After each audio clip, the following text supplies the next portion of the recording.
else rule wanted. Yes, please. Manish. Sir, इस bill pay चर्चा के माध्यम से मैं इस देश के आम हवाई यात्री का दर्द आप सबके सामने रखना चाहूँगा।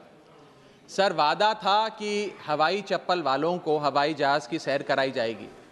आलम यह है सर कि बाटा कंपनी का जूता पहनने वाला भी आज हवाई जहाज़ की टिकट नहीं खरीद पा रहा है। Economy class is no more economical sir. मैं आज इस सदन में बहस पे आने से पहले अपने फ़ोन पर फ्लाइट के रेट चेक कर रहा था सर। अगर कल मुझे दिल्ली से बंबई जाना हो तो टिकट 14,000 रुपये की है, वन वे की सबसे सस्ती टिकट। दिल्ली से पटना जाना हो तो 12,000 रुपये की टिकट, दिल्ली से बैंगलोर जाना हो तो 16,000 रुपये की टिकट। और सर वो छोड़िए, संडे के दिन यानी कि परसों मैं अपने क्षेत्र पंजाब से दिल्ली आया, मोहाली एयरपोर्ट से चंडीगढ़ एयरपोर्ट से मैंने फ़्लाइट ली और दिल्ली पहुंचा। उस फ्लाइट की टिकट 14,500 रुपये की थी।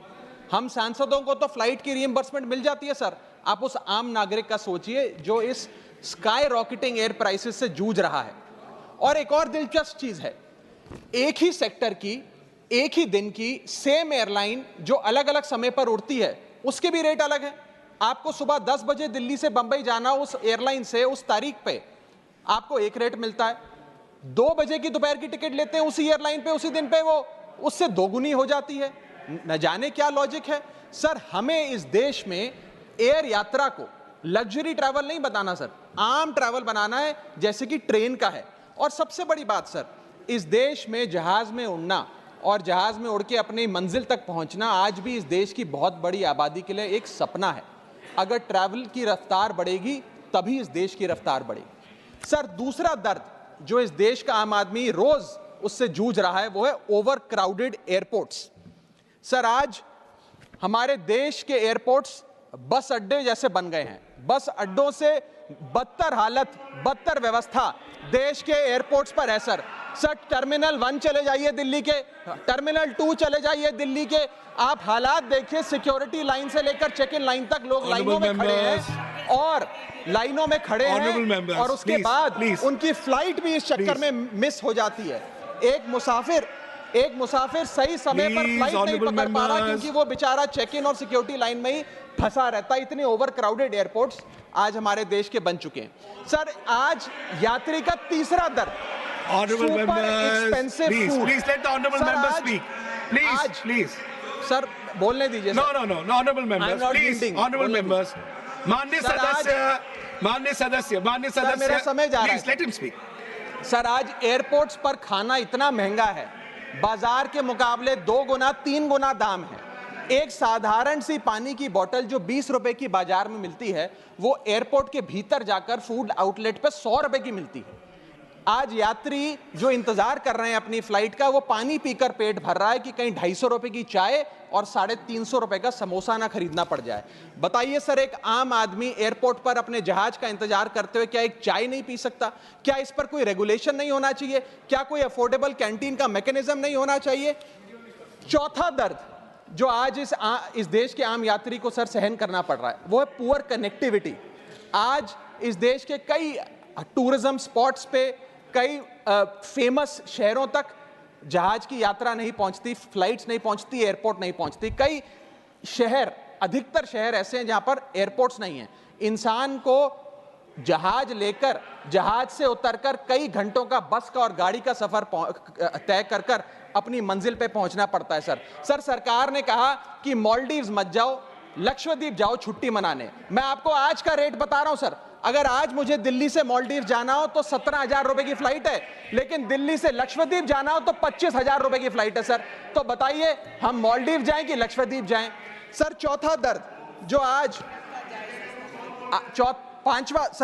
पांचवा दर्द जो आज एक आम यात्री को महसूस करना पड़ रहा है वो है sir flight cancellation and delays. Sir, एक आम नागरिक अपनी मंजिल पे, अपनी डेस्टिनेशन पे पहुंचने के लिए, जल्द पहुंचने के लिए कभी कभार ट्रेन यात्रा या बस या गाड़ी की यात्रा नहीं करता, वो महंगी टिकट खरीदता है। महंगी टिकट खरीद के अपनी मंजिल पे समय पे पहुंचना चाहता है। और कुछ ऐसे भी लोग हैं जो आर्थिक तौर पे सक्षम नहीं हैं, लेकिन आपातकालीन परिस्थितियों में, इमरजेंसी सिचुएशन में वो भी महंगी जहाज की टिकट खरीदकर जहाज की यात्रा करना चाहते हैं, अपनी मंजिल पे पहुंचना चाहते हैं। लेकिन क्या वो अपनी मंजिल पे समय पर पहुंच जा रहे हैं? निर्धारित समय से 3 से 4 घंटे लेट आज जहाज चलते हैं और खास तौर पे छोटे शहरों के जो एयरपोर्ट्स हैं वहां पर तो मैक्सिमम डिलेज देखे गए हैं सर 1 केजी अगर एक्सेस बैगेज हो जाए तो फ्लाइट आपसे हजारों रुपए का किराया वसूलती है, लेकिन कई घंटों के डिले के लिए क्या फ्लाइट हमें कॉम्पनसेट करती है? मैं आज माननीय मंत्री जी को कहना चाहूंगा कि कुछ ऐसा मैकेनिज्म बनाए कि हर घंटे के फ्लाइट के डिले के लिए एयरलाइन आम यात्री को कॉम्पनसेट करे, उसकी जेब में पैसा डाले। इसी के साथ साथ हर महीने एक चार्ट जारी होना चाहिए कि किस सेक्टर की कौन सी एयरलाइन ने कितने घंटे का डिले, किस सेक्टर की कौन सी एयरलाइन ने कितने घंटे का डिले यात्रियों को दिया। और इसी के साथ साथ सर छठा दर्द जो आज के भारत देश के आम यात्री को महसूस करना पड़ रहा है सर, वो है लैक ऑफ अफोर्डेबल ऑप्शंस। जो अभी मेरे साथी भी बात कर रहे थे कि इस देश में 90% एयर ट्रैवल 2 एयरलाइंस के पास है, 90% मार्केट शेयर 2 एयरलाइंस के पास है।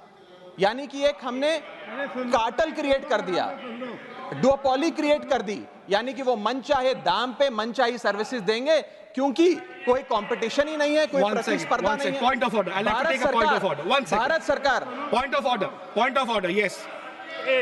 न जाने सर, मैं तो एयरलाइन का बोल रहा हूं तो भी पेट में Just दर्द take हो a रहा point है of order. Please. 238A कह 238A. कोई सदस्य किसी अन्य सदस्य या लोकसभा के किसी सदस्य के विरुद्ध मानहानि कारक या अपराध में फंसाने वाले स्वरूप का कोई आरोप नहीं लगाएगा जब तक कि आरोप लगाने वाले सदस्य ने सभापति को संबंधित मंत्री को भी इसकी पूर्व सूचना न दी हो, ताकि मंत्री उत्तर दिए जाने के प्रयोजन के लिए इस विषय की जांच कर सके। Honorable member, there is no defamatory here. No defamation मैं has पहले been. नासिर हुसैन जी ने जो बोला मैं उसके ऊपर कर रहा हूं। That of course, that has been taken into consideration. एक मिनट, इनका नहीं है। मैं मुझे पूरा कर लें दिए सर। परंतु सभापति किसी समय किसी सदस्य को ऐसा आरोप लगाने से मना कर सकेगा ठीक है, यदि उसकी राय में ऐसा ठीक है। आरोप राज्यसभा की गरिमा को घटाने वाला हो या उस आरोप को लगाने वाले Thank you, Jamna साहब। Thank you, honorable member. Thank you. Please continue. Sir इतनी विशाल जनसंख्या वाला हमारा देश है और इतनी विशाल जनसंख्या वाले देश में मात्र 2 ही कंपनियां हमारा पूरा एविएशन सेक्टर चला रही हैं। सर सरकार लाई एक स्कीम जिसका नाम था उड़ान, जिसका फुल फॉर्म है उड़े देश का आम नागरिक। पर कैसे उड़े? ना फ्लाइट के उड़ने के ऑप्शन है, ना अफोर्डेबल टिकट है, ना फ्लाइट सही समय पर चलती है, तो कहां उड़े, कैसे उड़े? और सबसे बड़ी बात सर, जब से ये उड़ान स्कीम आई है एक धारणा एविएशन सेक्टर में बनी हुई है कि जैसे ये स्कीम लागू हुई 2 एयरलाइन बंद हो गई, जेट एयरवेज और गो एयर, और तीसरी स्पाइस जेट बंद होने की कगार पे खड़ी है। तो अब लोग ये भी कहने लग गए हैं कि शायद उड़ान स्कीम एक बहुत बड़ा अपशगुन थी। और इसी के चलते आज हमारा देश का आम नागरिक प्लेन से वापस ट्रेन पे जा रहा है। सर मेरा 7वां दर्द बैगेज चार्जेस और बैगेज डिलेज। सर अगर आपका 1 केजी बैगेज ओवरवेट हो जाए तो हजारों रुपए एयरलाइन आपसे एक्सेस बैगेज के चार्जेस वसूल लेती है। यहां तक कि कुछ लोग अब अपना सामान एयरपोर्ट पर फेंक के चले जाते हैं बिकॉज उनके सामान में पड़ी वस्तुएं इतनी महंगी नहीं है जितना बैगेज चार्जेस एयरलाइन ले लेती हैं। और बैगेज के डिलेज देखिए सर, लंबा आपको इंतजार बैगेज बेल्ट पे करना पड़ता है कि कब हमारा बैग आएगा। जब स्क्रीन पर देखते हैं तो स्क्रीन पर लिखा आता है बैगेज ऑन बेल्ट, लेकिन बैगेज ऑन बेल्ट नहीं होता, सिर्फ 2-3 बिजनेस क्लास पैसेंजर्स का बैग आता है और न जाने कितने मिनट एक आम नागरिक को इंतजार करना पड़ता है इस एक्सेस डिले के लिए। या इसको एक स्टैंडर्डाइज करने के लिए कोई प्रोसीजर सरकार को बनाना चाहिए। सर मेरा 8वां दर्द मैं समाप्त कर रहा हूं सर 8वां दर्द heavy car parking charges eight airport. Sir आज आप एयरपोर्ट्स पर पार्किंग का ठेका किसी एक कंपनी को दे देते हैं और वो मनचाहे दाम वसूलती है। खास तौर पे छोटे एयरपोर्ट्स पे 200-250 रुपए प्रति घंटे की कार पार्किंग चार्जेस देनी पड़ते हैं।